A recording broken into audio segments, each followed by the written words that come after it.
The conversation that sparked AI. Turing's timeless test. Can you imagine someone dreaming of computers long before they even existed? It sounds like science fiction, but that's exactly what happened nearly 80 years ago. It all started with a quiet genius named Alan Turing, a British mathematician. During World War II, he cracked the secret code used by the Nazis, something that helped end the war and saved millions of lives. But few people know that he also laid the first stepping stone for what we now call artificial intelligence. Turing had a wild idea in 1936. At just 24 years old, he imagined a machine that could follow instructions, solve problems, and process information, just like a human brain.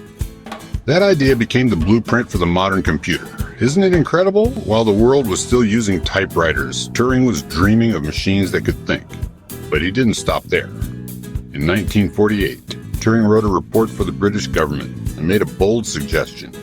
Maybe, one day, computers could become so smart that they'd seem just like us. But how would we know if a machine was really thinking?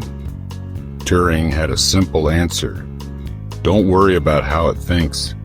Just look at the answers it gives. If a computer gives smart, human-like responses, isn't that what intelligence looks like? Let's take an example. Imagine a computer plays a game of chess. It wins by calculating millions of moves, not with emotion or instinct like humans. But Turing said, so what? If it wins, that's proof of intelligence. It doesn't have to think like us to be smart. Then came his most powerful question in 1950. Can machines think? That was the title of his famous paper, Computer Machinery and Intelligence. To explore this, he created a test, one that would become famous across the world. He called it the Imitation Game. Here's how it works. 3 people are placed in separate rooms. One is a human, one is a computer, and one is the judge who types questions to both. The judge doesn't know which is which. He only sees replies labeled X and Y.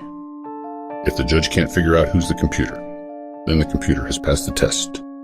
That, Turing said, is real intelligence, when a machine can imitate a human so well that it fools us. Imagine that for a moment.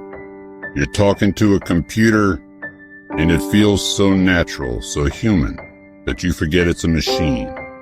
Would that amaze you or make you nervous? Turing's vision didn't get much attention during his lifetime, but today, it's everywhere. In the phones we carry, the voice assistants we use, and the AI tools we interact with. Siri, Alexa, ChatGPT, all of them are distant children of Turing's dream. He never got to see this future, but his question, can machines think, continues to echo through every conversation we now have with a machine.